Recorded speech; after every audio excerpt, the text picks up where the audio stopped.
U.S. Marines show up at ex-Army man's house after he buys an American flag, which has a secret story.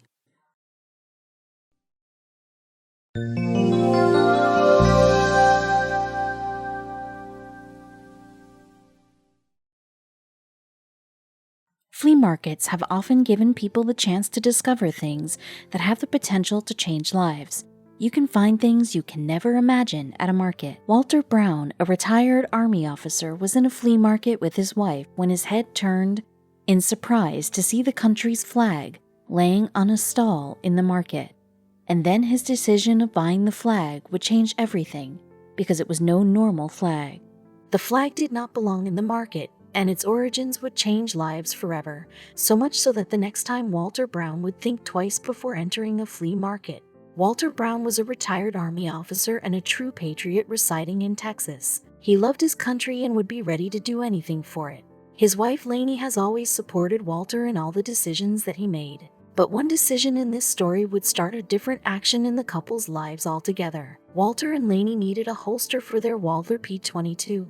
They decided to go and check for the holster at the flea market, hoping to get lucky at finding it. Little did they know they were going to find something so unique and special that day. On a visit to the flea market, people usually get so engrossed in looking at the different things that are available in the market that the thought of finding something as unique a flag hardly ever crosses the mind. Walter, too, was unaware of what he would find in the market. While looking for the holster, Walter's eyes noticed an American flag lying abandoned on a stall. But the flag was not like any other flag. There was something peculiar about it, and it was very unusual that even the people running the flea market were unaware of the unique item that they held in stock. Jan, the vendor of the stall in the flea market, had noticed the unique flag while unpacking his stuff. Jan usually brought stuff from storage crates and sell them in the flea market, but he really had no idea how the flag came in his crate of stuff. Jan had noticed the flag while unpacking his crate and had kept it on one side separately, with the intention of looking at it later, but then he got so occupied with the other stuff on his stall that he forgot about the flag. Walter was an ex-Army man, so he knew the value of a country flag, and therefore he decided to buy it and keep it safely with himself. But as soon as he picked up the flag to have a look at it, he knew there was something unusual about it which made it stand out from all the other flags of America. "I didn't know what it was when I was processing the boxes. I really wanted to see what it was," said Jan.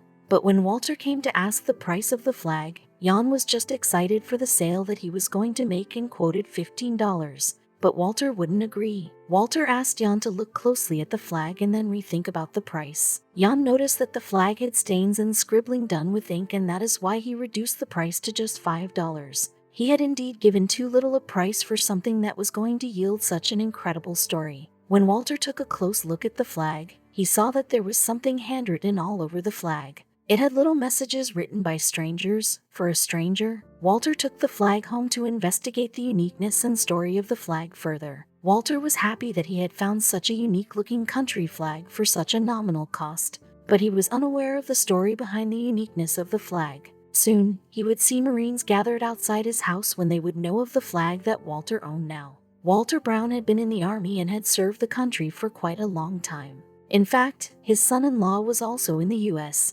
Marine Corps. The family had the true patriot fervor in them, and that is why the flag caught Walter's attention in the first place. Walter was aware of the fact that the scribbling on the flag was indeed unusual and unique. But what was it that impelled the whole of the Marine force to gather around his house? Was Walter and his family in some kind of danger? It seemed like there was a secret that was hidden inside those messages. What other reason could there possibly be that all the messages were addressed to one person only? There definitely was something strange about the flag that the Marine officers came to have a word with Walter. Walter had read all the messages and knew that he would need one person's help in figuring out what to do about the flag. He knew that the flag did not belong either in the flea market or with him. Its place is somewhere else. Walter called up his son-in-law and explained him all that he had read on the flag. He knew his son-in-law was the right person to involve in the matter and ask for help because he was also a U.S. Marine officer and would have some information that would help get some knowledge about the flag. All the messages scribbled on the flag were addressed to one person alone,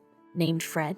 The question now was that who was Fred, and why were messages addressed to him written on a flag? Were the people trying to hide a secret and transfer some information to Fred through the flag? Walter's son-in-law came to his house as soon as he got Walter's message and saw the flag. He was taken aback when he read what all was written on the flag. He was still working in the Marine Forces and knew the importance of the text that the flag was covered with. Walter's son-in-law knew that the right thing to do would be to inform his officers about the flag. He immediately informed the U.S. Marines about the flag. He had only told them what kind of messages were written on the flag, and the officers could immediately make out the significance of the flag. The U.S. Marine officers immediately planned a visit to Walter's house. An officer explained to Walter that the flag belonged to a lance corporal. He knew that lance corporal was the rank given to a specific Marine officer. But what were all those messages about?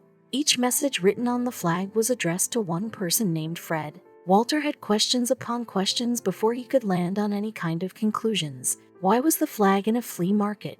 And why were messages addressed to Fred written on the flag? And who was Fred? And what was so important about the flag that Marine officers came in? One message read, "Hey Cheeks, wherever you are, make sure you watch over us."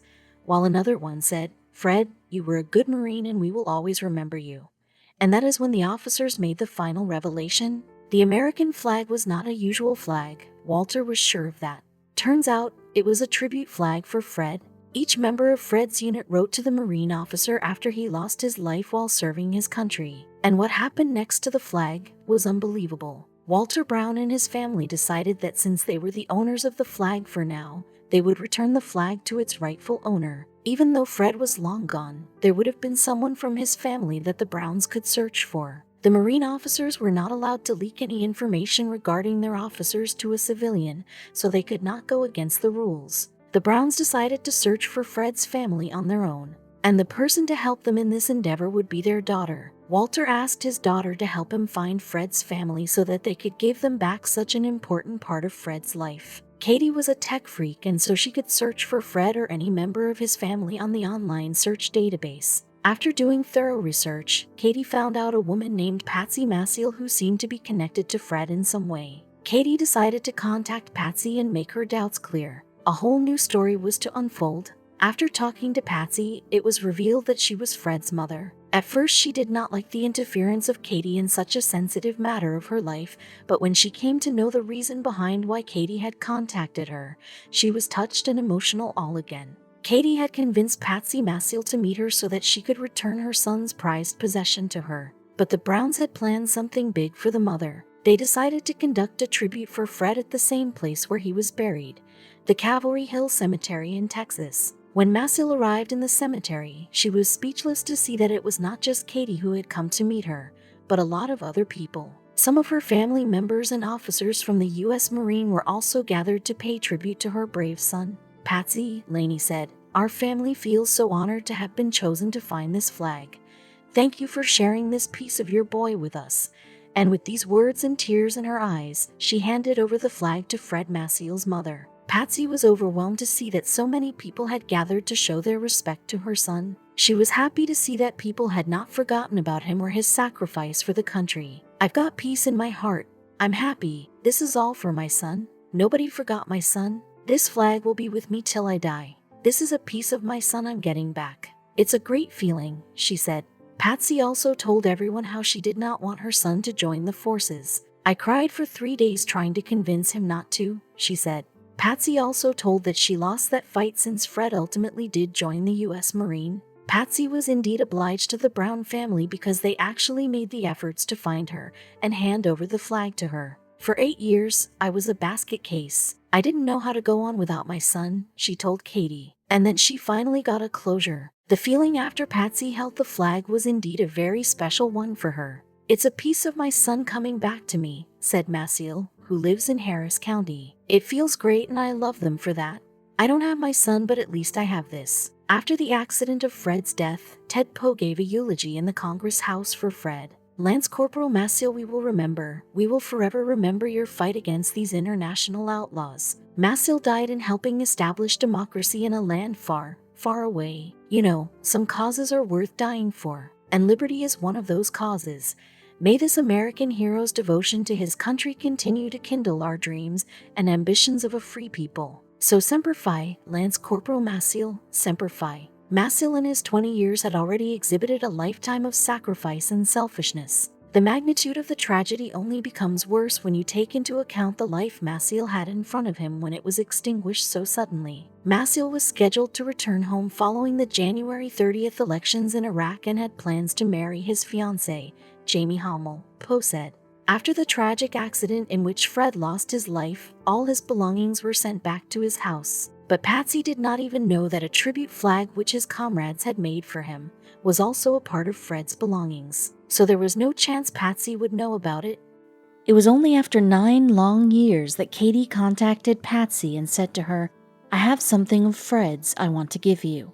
It took the flag 9 years to reach Walter and then ultimately to the rightful owner, Fred's mother herself. The story shows us how each person who serves their respective country shares a strong bond with each other. Because of this bond, all the Marine officers came together at once to fulfill their duty of handing over the flag to Fred's mother, even if it was after 9 years.